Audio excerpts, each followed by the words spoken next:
నమో తస్స భగవతో వరహతో సమ్మా సంబుద్ధస్స. ఈరోజు మనం ధర్మం అంటే ఏంటి, విపశ్యన అంటే ఏంటి ఈరోజు చెప్పుకుందాం. ధర్మం అంటే భగవానుడు బోధించిన బోధనలు అంటే ప్రవచనాలని ధర్మంగా మనం బౌద్ధంలో పరిగణించడం జరుగుతుంది. అయితే అర్య ధర్మం అంటే ఏంటి? అర్య అంటే శ్రేష్టమైన లేకపోతే ఉత్తమమైన ధర్మం అని చెప్పవచ్చు. అర్హంతులు లేకుంటే అర్హంత మార్గంలో ఫలాలను పొందిన వారు పాటించే ధర్మమే ఆర్య ధర్మం. అంతేగాని ఆర్యులు అనే పదం మనకి హిస్టరీలో కూడా కనపడుతూ ఉంటుంది. ఆ ఆర్యులుగా పిలిచేది వేరు, ఇక్కడ అర్య అని పిలిచేది వేరు. ఇక్కడ అర్య అంటే అర్హంతులకి పిలిచేది. ఈ రోజుల్లో మనం ప్రస్తుతం ఉన్న సమాజంలో చూస్తే ధర్మం అంటే మత సాంప్రదాయాల నియమ నిబంధనలు అనే ధర్మం అని చాలామంది భావిస్తూ ఉంటారు. హిందూ ధర్మం అని, బౌద్ధ ధర్మం అని, క్రైస్తవ ధర్మం అని అనేక రకాల మతాలకు సంబంధించిన నియమ నిబంధనలను ధర్మాలుగా గుర్తించి ధర్మాన్ని మతపరంగా విభజించి వేశారు. దీంతో ప్రజలు మతపరంగా విడదీయబడ్డారు. కానీ సర్వ మానవులకు పనికి వచ్చే నిజమైన పవిత్రమైన నిర్మలమైన ధర్మం అనేది మరొకటి ఉంది. దానికి ఏ మతంతో సంబంధం లేదు, ఏ కులంతో సంబంధం లేదు, ఏ జాతితోటి సంబంధం లేదు. అందరూ ఆచరించదగిన ధర్మం అది. అటువంటి ధర్మం పవిత్రమైనది, నిర్మలమైనది అయినప్పుడు దానినే సద్ధర్మం అంటారు. ఈ సద్ధర్మం సర్వ మానవాళికి పనికి వచ్చేది. కానీ సద్ధర్మం ప్రజలను ఏకం చేస్తుంది. మత సాంప్రదాయాలు ప్రజల్ని విడదీస్తాయి. ఎవరు ఏ మతానికి చెందిన వారైనప్పటికీ వారందరికీ సద్ధర్మంతో సంబంధం ఉంటుంది. ఎందుకంటే సద్ధర్మం సర్వ మానవాళికి చెందింది. అర్యుడైన వాడు మాత్రమే ముక్తిని ప్రాప్తించుకోగలుగుతాడు. అలాంటి అర్య స్థితికి తీసుకుని వెళ్ళగలిగే శక్తివంతమైన ధర్మాన్ని అర్య ధర్మం అని అంటారు. ఇంకా భగవానుడు ఇలా చెప్తాడు, ధారేతేతి ధర్మ. పాలీలో అయితే ధమ్మ అంటారు, మనం తెలుగులోకి ట్రాన్స్లేషన్ చేసినప్పుడు ధర్మం అని పిలుస్తాం. అంటే ధర్మం యొక్క నిర్వచనం ఇదన్నమాట. అంటే ఎవరైతే ధర్మాన్ని ధారణ చేస్తారో వాళ్ళు నిజంగా ధర్మాన్ని ఆచరిస్తున్నవారు అని అర్థం. అంటే ధరించబడినదే ధర్మం అని అర్థం. ఏదైతే మనిషి మనస్సులో స్వభావ రూపంలో ఇమిడి ఉంటుందో అదే ఆ మనిషి యొక్క ధర్మం. ధర్మం అనగా ప్రకృతి నియమం, విశ్వ విధానం, సర్వకాలీనం అని కూడా చెప్పబడింది. అంటే కాలాలతోటి సంబంధం లేదు. బుద్ధుడి కాలంలోని ఈ ధర్మాన్ని ఆచరించారు ప్రజలు. బుద్ధుడి తర్వాత కాలంలోనూ ఆయన వెళ్ళిపోయిన 1000 సంవత్సరాల తర్వాత కూడా ఈ ధర్మాన్ని ఆచరిస్తూనే ఉన్నారు. అంటే కాలంతో సంబంధం లేదు. దీనిని ప్రత్యక్షంగా అనుభూతిపరంగా తెలుసుకోదగ్గది. అంటే ఏదో గుడ్డిగా ఈ గ్రంథాల్లో ఉంది, ఈ గురువు చెప్పాడు అని నమ్మేది లేదు. ప్రత్యక్షంగా అనుభూతిపరంగా తెలుసుకోదగింది ఇటువంటి ధర్మం. అంటే భగవానుడు బోధించిన ధర్మం. దాన్ని సద్ధర్మం అంటారు. మనిషి స్వభావం చిత్తంలో రాగద్వేష మోహాల వల్ల కలిగే కోపం, ఈర్ష్య, భయం, స్వార్థం, పగ లాంటి దుర్గుణాలు, దుర్భావనలు మనోవికారాల రూపంలో సంచితమై ఉంటాయి. సంచితం అంటే అవి లోపల దాగి ఉంటాయి, నిద్రాణంలో ఉంటాయని కూడా చెప్పవచ్చు. లేదంటే ఇవి ఆల్రెడీ మన దగ్గర స్టోర్ అయి ఉంటాయని కూడా చెప్పవచ్చు. చిత్తంలో మంచి ఆలోచనలు ఉన్నప్పుడు స్నేహం, శాంతి, కరుణ, సుఖం, ఇంకా సంతోషం మొదలుగునవి సద్భావనల రూపంలో ఉంటాయి. ఇలా మనసులో దుర్భావనలు కానీ సద్భావనలు కానీ బాహ్య పరిస్థితుల ప్రేరణ ఆధారంగా కలుగుతూ ఉంటాయి. ఇలా చిత్తంలో గల భావాలు క్షణానికి మారిపోతూ ఉంటాయి.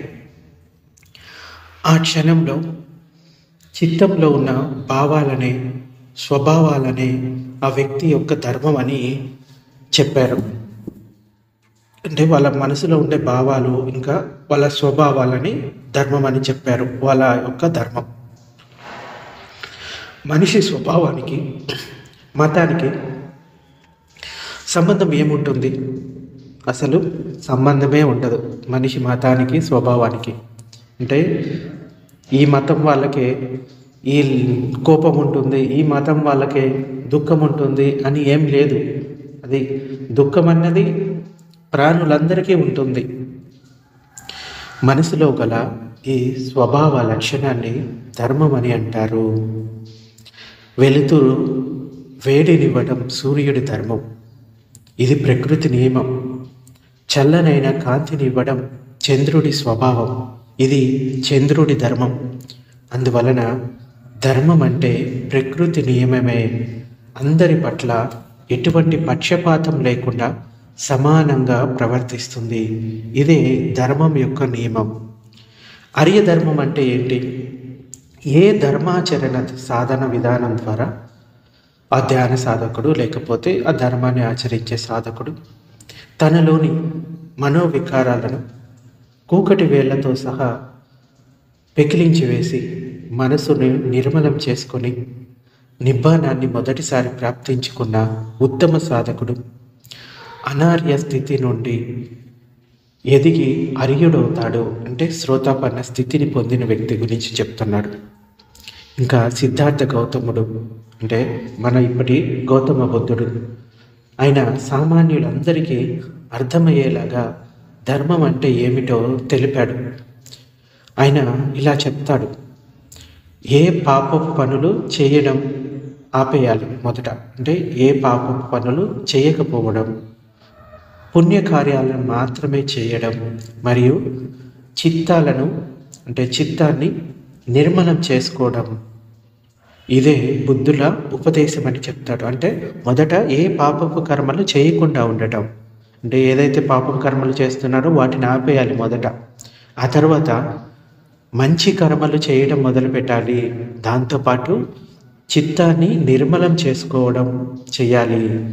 సో ఈ విధంగా అందరూ ధర్మ మార్గాన నడవచ్చును అని సరళంగా ధర్మాచరణం గురించి అవిద్యాపరులకు సైతం అర్థమయ్యేలాగా చెప్పాడు. అంటే ఎటువంటి చదువు లేని వ్యక్తులకు కూడా అర్థమయ్యేలాగా ధర్మం ఏంటి అనేది ఆయన చెప్పాడు. మాటలతో కానీ, శరీరంతో కానీ, అంటే చేతలతో కానీ ఇతర ప్రాణులకు హాని చేయడం పాపం.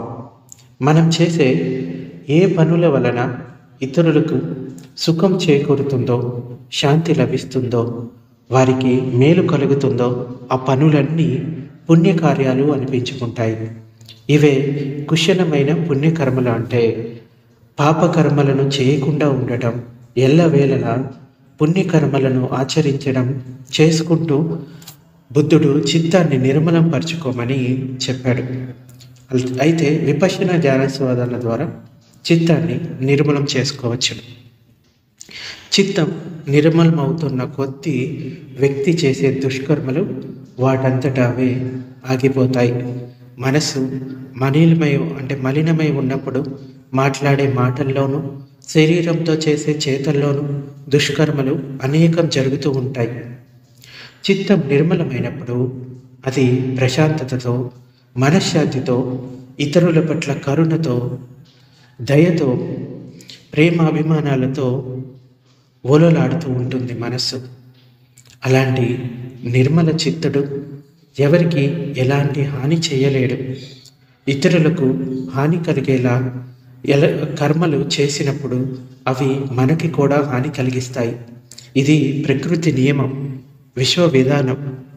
ఎలాంటి విత్తనాన్ని భూమిలో నాటుతామో అలాంటి ఫలమే వస్తుంది. అదేవిధంగా ప్రకృతి యొక్క ఈ నియమాన్ని అర్థం చేసుకొని దాని ప్రకారంగా నడుచుకోవడమే ధర్మం. ధర్మం సద్ధర్మం కావాలి అంటే దానికి 6 లక్షణాలు తప్పక ఉండాలి. ఆ ధర్మానికి ఏంటి? భగవానుడు ఇలా చెప్తాడు పాలీ భాషలో: సందిట్టికో, అక్కాలికో, ఏహిపస్సికో, ఓపనయ్యకో, పశ్చత్తం వేదితబ్బో, విన్యోహీతి, స్వాక్కాతో భగవతో ధమ్మో. సందిట్టికో అంటే సద్ధర్మం అందరి దృష్టికోణాలకు సమంజసంగా ఉండాలి. అక్కాలికో అంటే అన్ని కాలాలలోనూ, అంటే భూత, వర్తమాన, భవిష్యత్తులో ఒకేలా సమంగా వర్తించి వెంటనే ప్రతిఫలం ఇవ్వాలి ఆ ధర్మం. ఏహిపస్సికో అంటే సద్ధర్మం దేని మీద ఆధారపడకుండా స్వయం ప్రకటితమగునట్లుగా ఉండాలి. అంటే ఏదైతే మనం ప్రత్యక్ష అనుభవంతో తెలుసుకుంటామో, ఏ ఈశ్వరుడి కృప మనకి ఇక్కడ పనిచేయదు, ఎవరు మనకి మోక్షాన్ని సంపాదించి పెట్టరు, ఎవరి దీవెనల వల్ల మనకి మోక్షం లభించదు. మన ప్రయత్నంతో అది లభిస్తుంది. అంటే మన లోపల ఉన్న ఈ రాగ ద్వేష మోహాలను పోగొట్టుకోవటం చేతే మనకు అది లభిస్తుంది. ఇంకా ఓపనయ్యకో అంటే సద్ధర్మ సాధన మార్గం నిబ్బానానికి తీసుకొని పోగలిగినట్టుగా ఉండాలి. పశ్చత్తం వేదితబ్బో అనగా సద్ధర్మాన్ని ప్రతి ఒక్కరూ స్వీయ అనుభూతితో తెలుసుకోగలిగినట్లుగా ఉండాలి. ఇంకా స్వాక్కాతో అంటే ఎలాంటి సంశయాలకి తావు లేకుండా విశదంగా చెప్పబడినట్టుది సద్ధర్మం. సో ఇటువంటి దాన్ని సద్ధర్మం అని పిలుస్తారు. లేకపోతే ఆర్య ధర్మం, ఆర్యులు పాటించే ధర్మం అని కూడా చెప్తారు. మనకి ధ్యానం అని చెప్పుకుంటే బౌద్ధంలో 2 రకాల ధ్యానాలు, ఒకటి సమతాయాన, ఇంకా విపశ్యనాయాన అని చెప్తాం. సమతాయాన అంటే సమాధి అభ్యాసానికి సంబంధించిన ధ్యాన సాధనలు. విపశ్యనాయానం అంటే అంతర్దృష్టికి సంబంధించిన ధ్యానం. అంటే ఇన్సైట్ మెడిటేషన్, ఇంకా ట్రాంక్విలిటీ మెడిటేషన్. సమతా మెడిటేషన్ అంటే ట్రాంక్విలిటీ మెడిటేషన్, విపశ్యనా మెడిటేషన్ అంటే ఇన్సైట్ మెడిటేషన్ అని చెప్తారు. సమాధి అన్నది బుద్ధుని కన్నా ముందు కూడా సమాధిని ప్రాక్టీస్ చేసేవాళ్ళు కొంతమంది తాపసులు. కానీ ఈ విపశ్యనా ధ్యానం మాత్రం, అంటే ఇన్సైట్ మెడిటేషన్ మాత్రం బుద్ధుడు మాత్రమే తన లోపల కనుగొని మిగతా వాళ్ళకి బోధించడం జరిగింది. విపశ్యన ధ్యాన పద్ధతి చాలా ప్రాచీనమైనది. అంటే విశిష్టంగా చూడటం అని అర్థం. పశ్యన అంటే చూడటం, అంటే విశేషమైన రీతిలో చూడటం అని అర్థం. అంటే విపశ్యన అనే పదానికి అర్థం విశిష్ట దృష్టితో చూడటం. పైన చూడటం కాదు, అంతర్దృష్టితో ఉన్నది ఉన్నట్లుగా శరీరంలోని ఈ నామరూపాల ధర్మాలను, నామరూపాలు అంటే నామం అంటే మనసు, రూపం అంటే శరీరం, వీటి ధర్మాలను విశ్లేషణ దృష్టితో పరిశీలించడం. విపశ్యన ధ్యాన సాధనలో నిన్ను నువ్వే నిశితంగా పరిశీలించుకుంటూ నీ నిజస్వరూపాన్ని అనుభూతిపరంగా తెలుసుకోవచ్చును. కొంతమంది ఇలా అనుకుంటారు. ఇక్కడ ఇండియాలో కానీ వేరు దేశాల్లో మనకి కొన్ని మెడిటేషన్ సెంటర్స్ ఉన్నాయి. గోయింకా మెడిటేషన్ సెంటర్స్ అని ఉన్నాయి, విపశ్యన మెడిటేషన్ సెంటర్స్ అని కొన్ని ఉన్నాయి. కొంతమంది ఇలా అనుకుంటారు, బుద్ధుడు బోధించిందంతా కేవలం ఈ విపశ్యన మెడిటేషన్ సెంటర్స్లోనే చెప్పేది, ఇంకా ఇంతకు మించి ఏమీ లేదు అనుకుంటారు. కానీ గోయింకా గారు ఆయన భారతదేశంలో ఉన్న ప్రజలకి సులభంగా ఎలా చెప్పొచ్చు అన్నదాన్ని దృష్టిలో పెట్టుకొని ఈ మెడిటేషన్ అనేది నేర్పించడం జరిగింది. అంటే 4 సతిపట్టణాల్లో వేదనానుపశ్యన అనే దానిని తీసుకొని గోయింకా గారు ఇక్కడున్న ప్రజలకి సులభంగా నేర్పించగలిగారు. అది ప్రాక్టీస్ చేసినా సరిపోతుంది. ఇంకా చాలా పద్ధతులు ఉన్నాయి.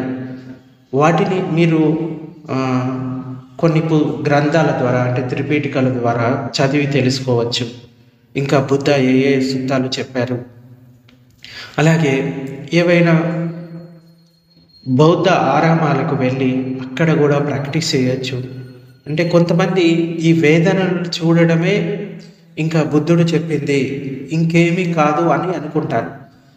ఇది మంచిదే, సంవేదనలు గమనించడం మంచిదే, కానీ ఇంకా చాలా విషయాలు భగవానుడు చెప్పిన విషయాలు ఉన్నాయి.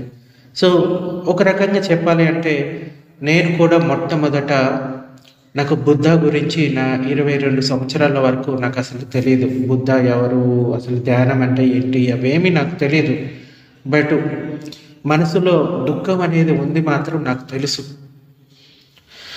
అయితే నాకు అనుకోకుండా మొట్టమొదట ఒక విపశ్యన కోర్స్ చేశాను గోయింకా గారిది. అప్పటికి కూడా అసలు మెడిటేషన్ అంటే ఏంటి, బుద్ధ ఏంటి అనేది నాకేమీ తెలియదు. ఆ కోర్సు ద్వారానే నాకు కొన్ని ఎక్స్పీరియన్సెస్ అయ్యాయి. ఆ తర్వాత అక్కడే ఆగకుండా ఇంకా చాలా కోర్సులు చేశాను, సర్వీస్ చేశాను. ఆ తర్వాత ఈ భిక్షు లైఫ్లోకి వచ్చిన తర్వాత ఈ త్రిపిటికల్ని కొంత అధ్యయనం చేయడం మొదలుపెట్టిన తర్వాత మనకి గోయింకా సెంటర్స్లో థియరిటికల్గా ఎక్కువగా నేర్పించరు, కానీ సంవేదనను చూడటం మాత్రం అక్కడ సమతతోటి చూడండి అని మాత్రం నేర్పిస్తారు.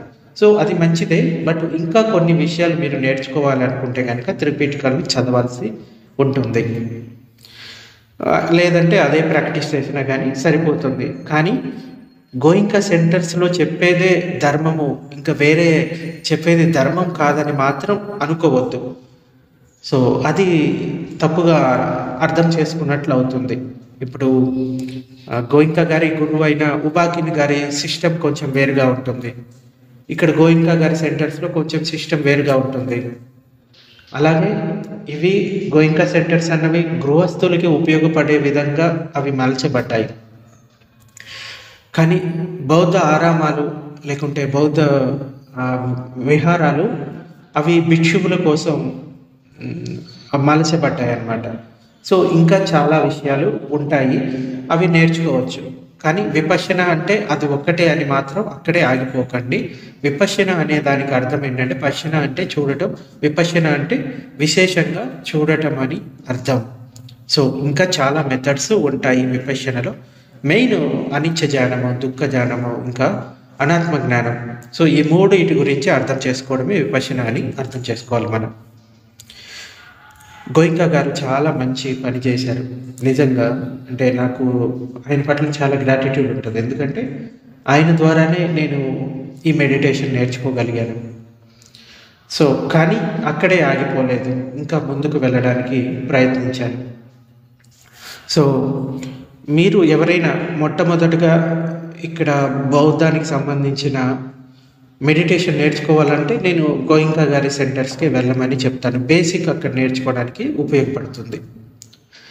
అయితే విపశ్యన ధ్యానం, దాని ద్వారా సాధకుడికి అంతర్ముఖం ఎలా కావాలి అన్నది నేర్పించబడుతుంది. అంటే మన దుఃఖానికి కారణం, మన లోపల ఉన్న చెడు గుణాలకు కారణం, మన లోపల ఉన్న అశాంతికి కారణం బయట వెతుకుతూ ఉంటాము.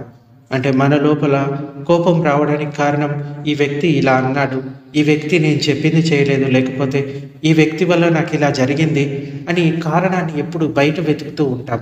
కానీ ఈ విపశ్యన ధ్యానం ఏంటంటే కారణాన్ని మన లోపల వెతకమని చెప్తుంది. అంటే ప్రతిదానికి కారణం బయట వెతకద్దు, లోపల వెతకండి. ఈ మన శరీరాల గురించి సరిగ్గా తెలుసుకోవాలి, అవగాహన పెంచుకోవాలి అనేది మనం ఇక్కడ నేర్చుకుంటాం. దీని ద్వారా అంతర్ముఖ జ్ఞానం అంటే ప్రజ్ఞ అభివృద్ధి చెంది ధ్యాన సాధకుడిని భవ సంసారం దాటించి లోకోత్తర ముక్తి మార్గఫలాన్ని ప్రాప్తింపజేస్తుంది. ముక్తి మార్గంలో ప్రయాణిస్తూ నిబ్బానాన్ని పొందుతూ చివరకు జనన మరణ చక్రం నుండి విముక్తి పొంది సాధకుడు అర్హంతుడై ముక్తిని సాధించుకోగలుగుతాడు. ఆర్యధర్మం యొక్క లక్ష్యం ఇదే. కొంతమంది ఇలా అనుకుంటారు, మేము ఇన్ని గ్రంథాలు చదివాము, ఇంత పుస్తక పఠనం చదివాము, రోజుకి 3-4 గంటలు నేను ధర్మ ప్రవచనాలు వింటూ ఉంటాను, రోజులో 10 గంటలు నేను బౌద్ధానికి సంబంధించిన త్రిపిటికలంతా అధ్యయనం చేస్తూ ఉంటాను, కానీ ఎప్పుడూ కూడా ఈ అంతర్ముఖ జ్ఞానానికి సంబంధించిన సాధన చేయరు. అంటే మెడిటేషన్ చేయరనుకోండి. అప్పుడు కేవలం బాహ్యంగా బుద్ధిపరంగా మీరు ఆ పుస్తకాల జ్ఞానాన్ని తెచ్చుకున్నారు అంతే. అంతేగాని మీ నిజమైన అనుభవం అక్కడ లేదు. అంటే ఆ పుస్తకాలు అన్నీ కూడా ఇంకొకరి అనుభవం, బుద్ధుడి అనుభవం, అది మీ అనుభవం కాదు. మీ అనుభవం ఏంటి అనేది ఇక్కడ ధ్యానం ద్వారానే మనం తెలుసుకుంటాము.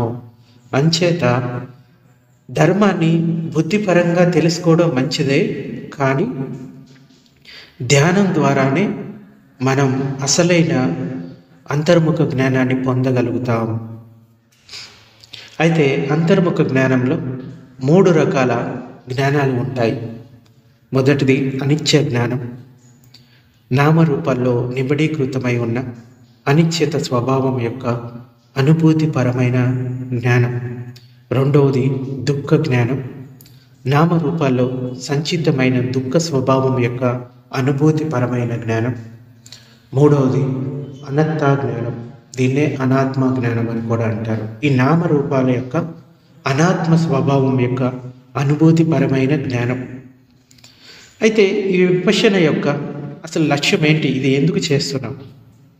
విపశ్యన ధ్యాన మార్గంలోని ప్రతి అడుగు మార్గమంతా జ్ఞాన మార్గమే, సత్య మార్గం, బోధి మార్గం, స్వయంగా తపస్సు చేయాల్సిన మార్గం. విపశ్యన ధ్యాన సాధన లక్ష్యం చిత్తాన్ని సంపూర్ణంగా నిర్మలం చేయడం, పరిశుద్ధం చేయడం. అంటే ఉదాహరణకి మీ మనసులో దుఃఖం కలగడానికి కారణం ఏంటి? మీ మనసులో ఎప్పుడెప్పుడు చెడు గుణాలు తలెత్తుతాయో అప్పుడప్పుడే దుఃఖం వస్తుంది. మనిషిలో లోభం తలెత్తింది అనుకోండి, అత్యాశ తలెత్తింది అనుకోండి, దుఃఖం కలుగుతుంది. కోపం తలెత్తింది అంటే దుఃఖం కలుగుతుంది. ఈర్ష్య తలెత్తింది అంటే దుఃఖం కలుగుతుంది. ద్వేషం తలెత్తింది అంటే దుఃఖం కలుగుతుంది. అంటే చెడు గుణాలు ఎప్పుడెప్పుడైతే మనసులో తలెత్తుతాయో అప్పుడు దుఃఖం. అయితే ఎప్పుడైతే వాటన్నిటిని తీసేసి మంచి గుణాలను పెంచుకుంటామో, మనసును నిర్మలం చేసుకుంటామో, అప్పుడు మనసులో ఉన్న దుఃఖం పూర్తిగా పోతుంది. అయితే ఈ ధ్యాన సాధనకు శీలం పునాదిగా ఉంటుంది. శీలం పరిశుద్ధంగా లేకపోతే చిత్తం నిర్మలం కాలేదు. శీలం అంటే నైతిక విలువలతో కూడిన జీవితం అని అర్థం. శీల పాలనకు ప్రతి ఒక్కరూ కనీసం పంచశీలాలను పాటించాలి. గృహస్థులైతే కనీసం పంచశీలాలను పాటించాలి. అదే భిక్షువు అయితే కనుక 227 నియమాలు ఉంటాయి. చిన్న చిన్నవి మొత్తం కలుపుకుంటే 900 శీలాల దాకా వెళ్తాయి. బట్ మినిమం పాతిమోక్ష శీలం వచ్చేసి 227 ఉంటాయి. అయితే గృహస్థులు కనీసం ఈ 5 విషయాలు పాటించాలి. ఏంటి? ఏ ప్రాణిని హింసించడం కానీ చంపడం కానీ చేయకూడదు. అంటే జీవహింస చేయకూడదు, కీడు తలపెట్టకూడదు, వాళ్ళు చేయకూడదు, ఇంకొకరిని చేయమని అనుజ్ఞ ఇవ్వకూడదు. రెండవది దొంగతనం చేయకూడదు. అంటే తనది కాని వస్తువు తీసుకోకూడదు, తీసుకుంటే అది దొంగతనం కిందికి వస్తుంది. అలాగే తను చేయకూడదు, ఇంకొకరిని దొంగతనం చేయమని ప్రోత్సహించకూడదు. ఇంకా వ్యభిచారం చేయకూడదు, తను చేయకూడదు, ఇంకొకరిని చేయమని ప్రోత్సహించకూడదు. ఒకవేళ భార్యాభర్తలు అయి ఉంటే కనుక వాళ్ళ మధ్య సంబంధం కలిగి ఉండొచ్చు. వ్యభిచారం చేయకుండా ఉండాలి గృహస్థులై ఉన్నప్పుడు. ఇంకా అబద్ధాలు ఆడకూడదు, కఠినమైన మాటలు మాట్లాడకుండా ఉండటం, చాడీలు చెప్పకుండా ఉండటం, సంపప్పలాభ అంటారు, అంటే అనవసరమైన చర్చల్లో పాల్గొనడం. ఇంకా మత్తు పదార్థాలు స్వీకరించకూడదు, అంటే మత్తును కలిగించే పదార్థాలు ఏవైనా కానీ. ఇంకా ఎక్కువ ఇంద్రియ సుఖాల వైపు మనసును మళ్లించకూడదు. కామేశ మిథ్యాచార అంటాం కదా, అది ఓన్లీ ఈ శృంగారపరమైందే కాదు, సెన్సువల్ ప్లెజర్స్ అని చెప్పవచ్చు, అంటే ఇంద్రియ సుఖాలు అని చెప్పవచ్చు. వాటికి దూరంగా ఉన్నప్పుడే మనం ఈ ధ్యాన మార్గంలో ముందుకు వెళ్ళగలుగుతాం. ఇంకా వ్యసనం కలిగించే ఏ పనిని చేయకూడదు, అంటే జూదం ఆడటం మొదలుగునవి చేయకూడదు. జీవితాన్ని సుఖశాంతులతో మనశ్శాంతితో గడిపే కళను శీలపాలన సాధన ద్వారా మనం పొందగలుగుతాం. శీలపాలన మంచిదే అని అందరికీ తెలుసు, దాన్ని పాటించాలని కూడా తెలుసు. కానీ పాటించే సమయం వచ్చేటప్పటికీ మన మనసులు మన నియంత్రణలో లేని కారణంగా శీలాన్ని భగ్నం చేస్తూ తప్పుడు పనులే ఆచరిస్తూ ఉంటారు. కాబట్టి ఈ ఆధ్యాత్మికంగా ప్రగతి సాధించడానికి చిత్తాన్ని మన ఆధీనంలో ఉంచుకోవడానికి శ్వాసను గమనిస్తూ చిత్తాన్ని ఏకాగ్రం చేసే సాధన అది కూడా చేయాల్సి ఉంటుంది. సో ఇలా శ్వాసను గమనించే సాధనను ఆనాపానసతి అంటారు. ఇది సమాధి అభ్యాసం అని చెప్పవచ్చు. ఆనాపానసతి ఇందాక సమతా మెడిటేషన్ ఇంకా విపశ్యన మెడిటేషన్ అని చెప్పుకున్నాం కదా, దాంట్లో ఈ సమతా మెడిటేషన్లోకి ఆనాపానసతి వస్తుంది. ఇంకా మన జీవితాల్లో ఎన్నెన్ని ఒత్తిళ్ళు, ఆకర్షణలు, ఆందోళనలు ఉన్నాయో మనందరికీ అనుభవపూర్వకంగా తెలుసు. అన్ని సౌకర్యాలు, సంపత్తులు మన వద్ద ఉన్నప్పటికీ ఏదో కారణం వల్ల మన నియంత్రణలో లేని పరిస్థితుల వలన అనేక రకాలుగా దుఃఖాల పాలు అవుతూ ఉంటాం. ఈ సౌకర్యాలు, సంపత్తులు లేకపోతే దుఃఖం ఎలాగూ తప్పదు. అసలు మనిషికి దుఃఖం ఎందుకు కలుగుతుంది? మన మనోవికారాలే ఈ దుఃఖానికి మూల కారణం. మనసు ఈ మనోవికారాల నుండి విముక్తి పొందినప్పుడు, చిత్తం పరిశుద్ధమై నిర్మలమై ఉన్నప్పుడు మనలోని గూడు కట్టుకొని ఉన్న దుఃఖం నుండి, అశాంతి నుండి, వ్యాకులత నుండి మనకి మనమే దూరం అవుతాం. కానీ మనలో గూడు కట్టుకొని ఉన్న దుఃఖాన్ని పరిపూర్ణంగా తొలగించుకోవడం కోసం, అంటే తొలగించుకోవడం అనుకున్నంత తేలిక కాదు. 3 రకాల జ్ఞానాల గురించి చెప్పుకున్నాం: అనిత్యత, దుఃఖ, అనాత్మ. ఈ అనిత్యత జ్ఞానం గురించి ఇంకొంచెం సంక్షిప్తంగా చెప్తాను నేను. విపశ్యన ధ్యాన సాధనలో అంతర్ముఖులై మనలోని విషయాలను మనం చూస్తూ ఉన్నప్పుడు మొదట చాలా సాధారణంగాను సులభంగా అర్థమయ్యే విధంగా ఉండే స్థూల సత్యాన్ని గమనించడంతో మొదలు పెడతాం. స్థూల సత్యాన్ని అంటే శరీరంపై కలిగే సంవేదనలు, స్థూలంగా ఉన్న సంవేదనలు, శరీరంపై తల పై భాగం నుండి బొటన వేలు వరకు ఆయా శరీర భాగాల్లో ఏ ఒక్క భాగాన్ని విడిచిపెట్టకుండా స్థూలంగా ఉండే వాటినన్నిటినీ కూడా ఎరుకతోటి ఆ వేదనను తెలుసుకుంటూ ఉంటాం. తెలుసుకుంటూ అక్కడ సమతతో ఉండడానికి ప్రయత్నిస్తూ ఉంటాం. సో ఈ విధంగా స్థూల సత్యాన్ని గమనించడంతో మనం మొదలు పెడతాం. అయితే దట్టంగా ఘనీభవించి ఉన్న నొప్పులు, బాధలు మొదలైనవి కనిపిస్తూ ఉంటాయి. ఇలా చూస్తూ ఉన్నప్పుడు ఘనీభవించి ఉన్న సత్యం ముక్కలు కావడం మొదలు పెడుతుంది. ఆ తర్వాత ఆ ముక్కలు ఇంకా విరగ్గొట్టబడినందువలన సూక్ష్మంగాను, ఇంకా అతి సూక్ష్మంగాను ఉండే సత్యాలు తెలియడం మొదలవుతాయి. అంతర్ముఖ జ్ఞానాన్నే ప్రజ్ఞ అంటారు. ఈ ప్రజ్ఞను అభివృద్ధి చేయాలి అంటే అంతర్ముఖంగా ఉన్న సత్యం ఏ విధంగా వ్యక్తం అవుతుంటుందో దానిని ఉన్నది ఉన్నట్లుగా తటస్థంగా గమనించాలి. ఎలా ఉన్నా దానిని అలాగే స్వీకరించాలి.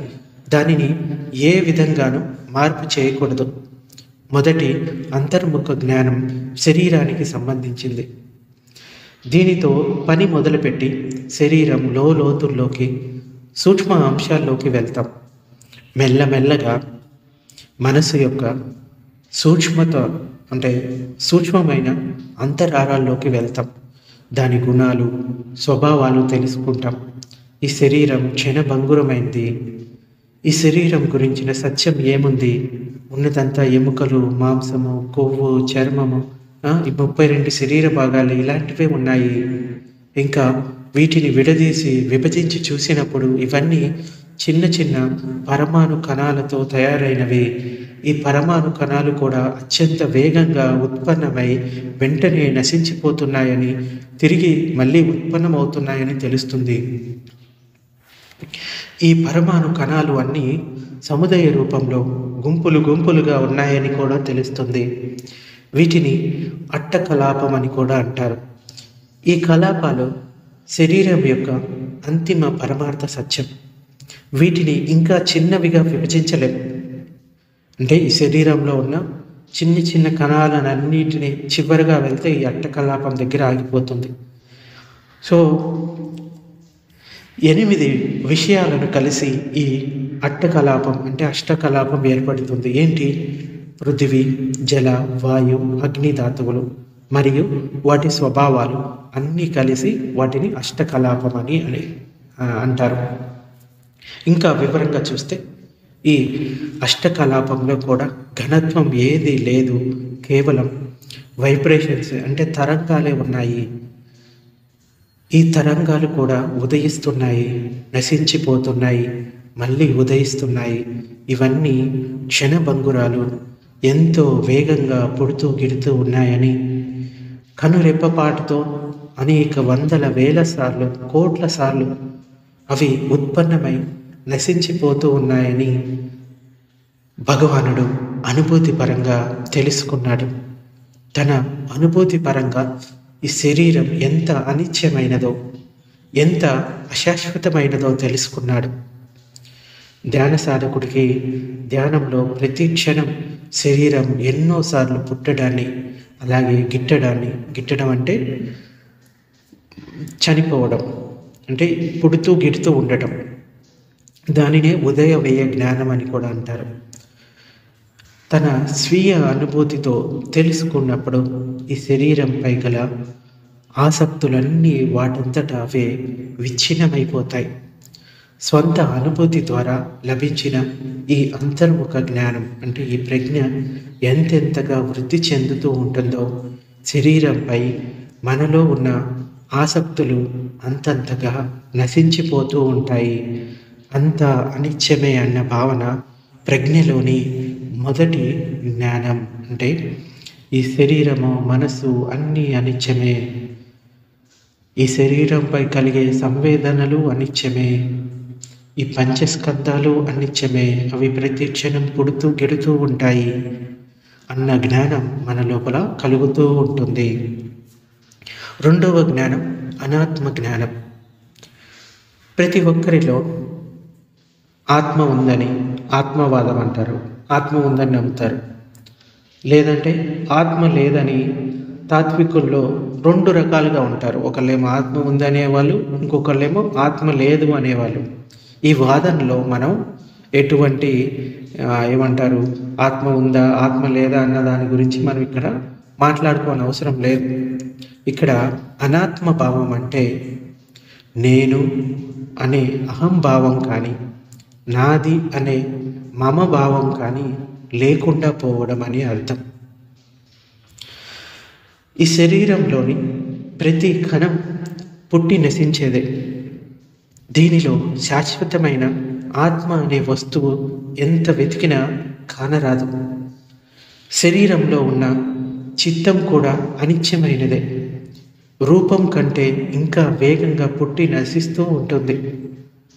నామరూపాలు, వీటిల్లో నిత్యమైనది, శాశ్వతమైన ఆత్మ అన్నది ఏదీ లేదు, ఉండటానికి అవకాశం లేదని శరీరంలో, చిత్తంలో అనుభూతి పరంగా తెలుస్తున్న ఈ ఉదయ వేయలు అంటే పుట్టడం గిట్టడాన్ని గమనించగలుగుతున్న ఏ ఉత్తమ ధ్యాన సాధకుడికైనా అర్థమవుతుంది. శరీరంలో ఆత్మ అనేది ఏదో ఉందన్న భ్రమ వారిలో దూరం అవుతుంది. ఈ ప్రపంచమంతా అనిత్యమైనదే. పరమార్థ పరంగా విశ్లేషించినప్పుడు పదార్థంలోని పరమాణువులు నిరంతరం పుట్టి గిడుతూ ఉన్నాయి, మళ్ళీ పుడుతున్నాయి. దీని ద్వారా పరమాణు స్థాయిలో ఘనత్వం అన్నది ఏది లేకుండా ఈ పరమాణువులు తరంగ రూపంలో తీవ్రంగా చలించిపోతున్నాయి. అంతా కేవలం పొడుతూ నశించిపోతూ ఉండే ప్రకంపనలే మన శరీరంలోనూ మనసులోనూ ఉన్నాయి. పుట్టింది ఒక్క క్షణం కూడా ఉండటం లేదు. కొత్త కణాలు పుట్టి అంతలోనే నశించిపోతూ ఉన్నాయి. దీనిలో ఏ కణాన్ని నాది అని చెప్పగలం, ఇది నాది అవుతుంది అని చెప్పగలం, ఏ కణాన్ని నేను అవుతుంది అని చెప్పగలం. అన్నీ అనిత్యమైనవే. ఇక్కడ నాది నేను అని చెప్పుకోవడానికి ఏమీ లేదు. కావున ఈ శరీరంలో నేను నాది అన్న శాశ్వతమైన ఆత్మ అనేది ఏది లేదు అని అనుభూతి పరంగా తెలిసి వస్తుంది. అంటే ఇది ధ్యానం చేస్తున్న కొలది మనం ఇంకా ప్రగతి సాధిస్తున్నప్పుడు ఈ అనాత్మ జ్ఞానం అన్నది మనలో తెలిసి వస్తుంది. అలా ఈ శరీరమే నాది కానప్పుడు దానికి దూరంగా ఉన్న వస్తువు కానీ, బయట వ్యక్తి కానీ, పరిస్థితి కానీ నాది ఎలా అవుతుంది? నేను అన్న అహం ఎక్కడైతే లేకుండా పోతుందో అక్కడ నాది అన్న మమత్వం కూడా ఏది ఉండదు. ఈ విషయం అర్థమైతే మనలో క్షణక్షణం ఉత్పన్నమవుతున్న రాగద్వేషాలు నశిస్తాయి. ఈ నామరూపాలు రెండు అనిత్యమైనవే. అంటే శరీరం మనస్సు రెండు అనిత్యమైనవే, సారం లేనివి, నిస్సారమైనవి. దీనిలో ఆత్మ అన్న శాశ్వత విషయం ఏమీ లేదు అన్న అనాత్మ జ్ఞానం ప్రజ్ఞలోని రెండవ జ్ఞానం. అయితే ఇంకా ఈ విధంగా అనాత్మ జ్ఞానాన్ని పొందాలి. ఇంకా దుఃఖ జ్ఞానం. దుఃఖ జ్ఞానం ఏంటంటే అనిత్య అనాత్మ జ్ఞానాలు అనుభూతి పరంగా తెలిసి వచ్చినప్పుడు ప్రజ్ఞలోని మూడవ అంశం అంటే దుఃఖం యొక్క అసలు సత్యం తెలియడం మొదలు పెడుతుంది. అసలు దుఃఖం అంటే ఏమిటి అనుభూతి పరంగా మనకి తెలిసి వస్తుంది. ఏదైతే అనిత్యమో, అనుక్షణం మార్పుకు లోనవుతుందో, ప్రతి క్షణం నశించిపోతుందో, ఆ నశించిపోయే వాటిపై తన నియంత్రణ ఎలా లేకుండా ఉందో, ఏదైతే నిజానికి నేను కాదో, ఏదైతే నిజానికి నాది కాదో దాని పట్ల ఎంత అనురక్తి ఉంటే అంత దుఃఖం కలుగుతుంది. అంటే ఈ శరీరాన్ని నేను నాదిగా భావిస్తాడు. దానివల్ల మనసులో రాగద్వేషాలు ఉత్పన్నమవుతాయి. సో ఎంతెంత ఆ అనురక్తి ఉంటుందో అంతంత దుఃఖం కలుగుతుంది. అసలు ఈ శరీరంలో సుఖం అన్నది ఏదీ లేదు. సూక్ష్మ రూపంలో ఉన్న దుఃఖాన్నే మనం సుఖమని అనుకుంటాము. ఇలా అనిత్యం, అనాత్మ, దుఃఖ అన్న మూడు రకాల అంతర్ముఖ జ్ఞానాలు అంటే ఈ ప్రజ్ఞ మనలో సాధన కొనసాగుతున్న కొద్ది వృద్ధి చెందడం మొదలవుతుంది. అలా ప్రజ్ఞ పెరుగుతున్న కొద్దీ చెడు విషయాలు చెడ్డవని తెలుస్తాయి, అందమైనవి అందం లేనివి అని అనుభూతి పరంగా తెలుస్తాయి. అంతర్ముఖులమై అంతరంగపు లోతుల్లోకి ప్రవేశించే కొద్దీ ప్రపంచంలోని వివిధ వస్తువులు కలిసినప్పుడు అవి తమ వేరువేరు స్వభావాలను మరుగుపరిచి ఏర్పడిన సమ్మేళనానికి ఒక ఘనీభూత కల్పనను, ఇంకా ఒకే స్వభావం ఉందన్న ఊహను, మాయను కల్పిస్తున్నాయన్న సంగతి స్పష్టమవుతుంది. ఈ భ్రమ మనల్ని చాలా మభ్యపెడుతూ ఉంటుంది. మనలోని ప్రజ్ఞాబలం పుంజుకుంటున్న కొద్దీ అన్ని విషయాలు ఉన్నవి ఉన్నట్లుగా వాటి పరమార్థ సత్య రూపంలో బోధపడుతూ ఉంటాయి. ఇలా ఈ మూడు జ్ఞానాలలో అనాత్మ జ్ఞానం చాలా ముఖ్యమైనది. దీనిని గురించి పరిపూర్ణ జ్ఞానం అనుభూతి పరంగా కలగజేసుకోవాలి మనం. దీనివల్ల తనలో ఒక శాశ్వతమైన ఆత్మ ఉన్నది అన్న మిథ్యా దృష్టి దూరం అవుతుంది, సత్కాయ దృష్టి దూరం అవుతుంది. దుఃఖం యొక్క అంతర్ముఖ జ్ఞానం చాలా విశాలమైంది. ప్రతి ఒక్కరిలో అనేక జన్మల నుండి కూడగట్టుకొని వస్తున్న ఒక మహా దుఃఖ సముద్రం సంచితమై ఉంది. దుఃఖ సముద్రం యొక్క పరిపూర్ణ జ్ఞానం లోకోత్తరంలోని 4 నిబ్బాన స్థితులు పొందినప్పుడు మాత్రమే పూర్తిగా అవగాహన కలుగుతుంది. అంటే శ్రోతాపన్న, సకతాగామి, అనాగామి స్థితులు, ఇంకా అర్హంత స్థితి. ఇవి లోకోత్తర జ్ఞానాలు అంటారు. ఈ దుఃఖానికి మూల కారణమైన తృష్ణ, అహంకారం అర్హంతులయ్యేదాకా ఉంటాయి. అందువలన వ్యక్తులు అర్యులైనప్పటికీ, అంటే శ్రోతాపత్తి, సగతగామి, అనాగామి అయినప్పటికీ లోకోత్తర మార్గ ఫల 8 నిబ్బానాలు పూర్తి అయ్యే అర్హంతులయ్యేంత వరకు దుఃఖం నుండి సంపూర్ణంగా విముక్తి కలగదు. అంటే ముక్తి సాధించేటంత వరకు దుఃఖం యొక్క అంతర్ముఖ జ్ఞానం పరిపూర్ణం కాలేదు. అప్పటిదాకా ఈ దుఃఖ జ్ఞానం అసంపూర్ణంగానే ఉంటుంది. ఈ విపశ్యనా ధ్యాన సాధకులు మొట్టమొదట అపాయలోక దుఃఖాల నుండి విముక్తి పొందాలి. అనగా మొదటి నిబ్బాన స్థితి అయిన శ్రోతాపన్న నిబ్బానాన్ని ప్రాప్తించుకొని అర్హులు కావాలి. ఇలా అపాయలోకాలలో దుఃఖాల నుండి తప్పించుకోవాలి అనుకుంటే అన్ని రకాల అకుశల కర్మలకు, అంటే చెడు కర్మలకు, అన్ని రకాల మిథ్యా దృష్టిలకు అంతం పలకాలి. అన్ని ప్రాణుల్లో ఆత్మ అనేది ఏదో నిత్యమైన శాశ్వతమైనది ఒకటి ఉంటుందన్న మిథ్యా దృష్టి నుండి బయటపడాలి. ఇలా జరగాలి అంటే మొదట అనిత్యమనే అంతర్ముఖ జ్ఞానం బలపడాలి. మొదటి నిబ్బానాన్ని ప్రాప్తించుకొని శ్రోతపన్నులు కావాలి. శ్రోతపన్న అయిన వ్యక్తిలో 3 రకాల విషయాలు తొలగిపోతాయి. మొదటి సత్కాయ దృష్టి, రెండవది విచికిత్స, మూడవది శీలవ్రత పరామర్శ. శ్రోతపన్న నిబ్బానం, ఈ అనిత్య జ్ఞానం ఎప్పుడైతే మన లోపల పొందుతుందో, అంటే ఈ పంచస్కందాల్లో ఉన్నదంతా అనిత్యమే, నిత్యమైన ఆత్మ అనేది ఏదీ లేదు అన్న జ్ఞానం పరిపూర్ణమైనప్పుడు శ్రోతపన్న స్థితి ప్రాప్తిస్తుంది. దీనికి ధ్యాన సాధకుడు ఏమి ఇంటిని వదిలిపెట్టి సన్యాసం తీసుకోవాల్సిన అవసరం ఏమీ లేదు. ఒకవేళ భిక్షువు కావాలనుకుంటే అవ్వచ్చు. కేవలం భిక్షువు అయితేనే మార్గఫలాలు పొందుతామన్న దృష్టిని వదిలిపెట్టాలి. గృహస్థులుగా ఉంటూ కూడా మార్గఫలాలను పొందవచ్చు. కానీ ఎప్పుడైతే అర్హంత స్థితిని పొందుతారో వాళ్ళు తప్పకుండా గృహస్థ జీవితంలో ఉండలేరు. ఒకటి భిక్షువన్న అవుతారు, లేకపోతే చనిపోతారు. అంటే ఒకవేళ ఆ సమయంలో వాళ్ళకి మరణం వచ్చిందంటే వాళ్ళు చనిపోతారు. లేదంటే కనుక వాళ్ళకి గృహస్థ జీవితం అన్నది ఉండాలి అనేది ఉండదు అర్హంత స్థితిని పొందిన తర్వాత. అయితే మామూలు గృహస్థుడుగా ఉంటూ కూడా ఈ మార్గ ఫలాలను పొందవచ్చు. ఇటువంటి విద్య నేర్చుకున్న ఇంటి దగ్గర సాధారణ జీవితాన్ని గడుపుతూ సాధన కొనసాగించవచ్చు. ఎవరిలోనైతే అంతర్ముఖ జ్ఞానం, అంటే ఈ ప్రజ్ఞ వృద్ధి చెందిందో వారికి తనలోని విషయాలు ఇంకా బాహ్య విషయాలు అన్నిటినీ ఈ పరమార్థపరంగా విశ్లేషిస్తూ గమనిస్తున్నప్పుడు ఈ విషయాలలోని అనిత్యత జ్ఞానం వృద్ధి చెందుతూ ఉంటుంది. అంతర్ముఖ జ్ఞాన సాధనలో మొట్టమొదటి రూప పదార్థంలో ఉండే, రూపం అంటే శరీరం, దీంట్లో ఉండే 4 మహాభూతాలు పృథ్వీ, జలం, వాయువు, అగ్ని.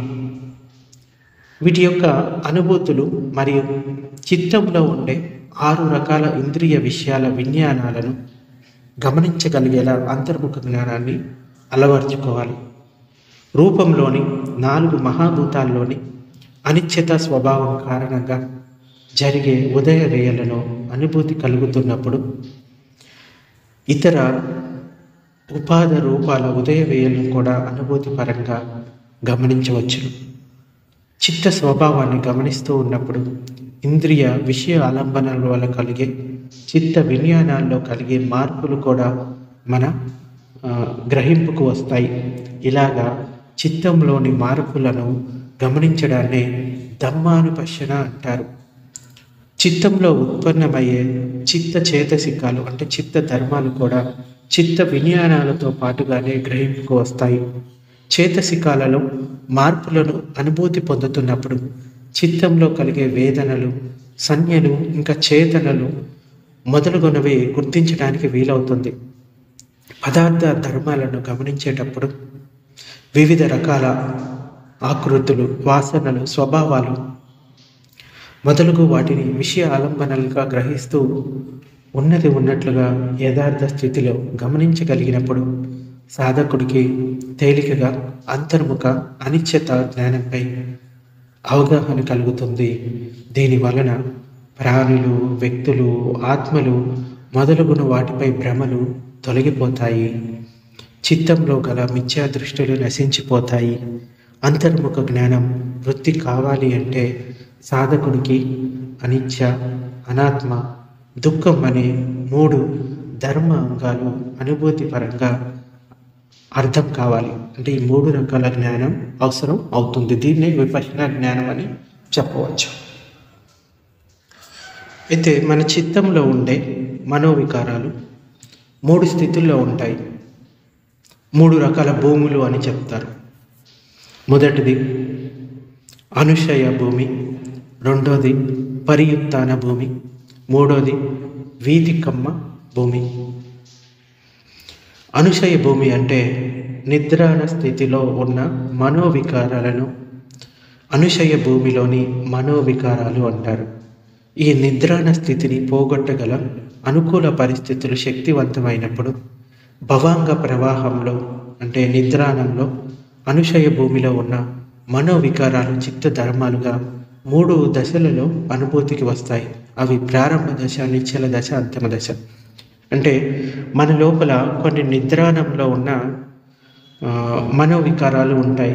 అంటే కొంతమందిలో కొన్ని విషయాలు ఎప్పటికీ బయటికి రావు, కానీ ఎప్పుడైతే ధ్యానం చేయడం మొదలు పెడతారో ఆ పరిస్థితులకు అనుగుణంగా, బయట విషయాలకు అనుగుణంగా మన నిద్రాణంలో ఉన్న అన్ని రకాల రాగము, ద్వేషము, మోహము, లోభము అన్నీ బయటికి రావడం మొదలు పెడతాయి.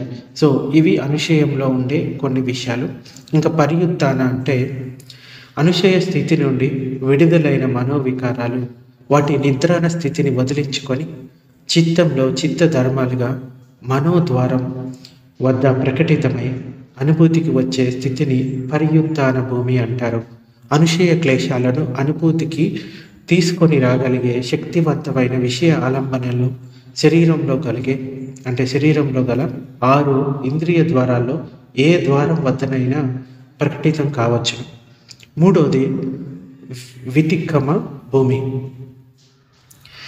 పరియుత్తాన భూమిలో ప్రకటితమైన అనుశయ క్లేశాలు తీక్షణమై శక్తివంతమై వాటిని నియంత్రించలేని స్థితిని పొంది దాని ద్వారా పాపకర్మలు, శారీరక ఇంకా వాచిక కర్మలు ప్రకటితమయ్యే స్థితిని వితిక్కమ్మ భూమి అంటారు.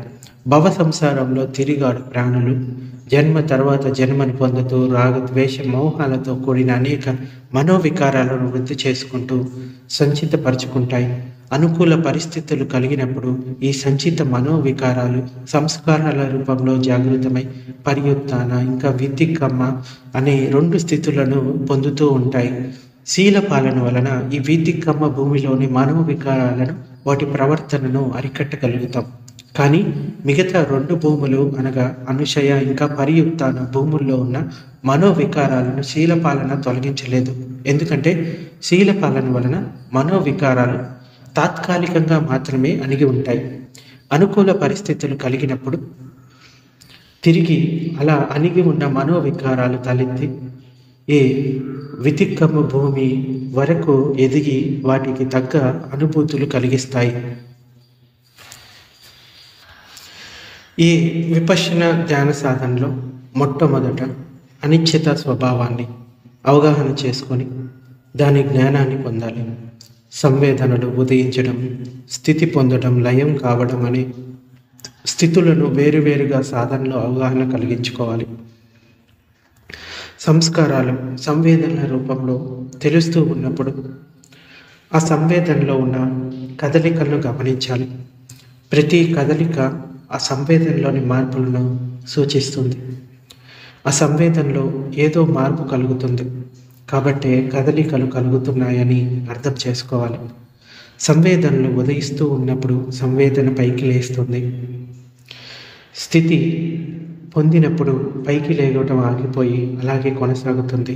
అలాగే లయం అవుతూ ఉన్నప్పుడు సంవేదన కిందికి జారి నశించిపోతుంది. ఇలా సంస్కారాలు సంవేదనం రూపంలో ఉదయించే స్థితిని అనుభూతి పొందడంపై మొదట దృష్టిని కేంద్రీకరించాలి.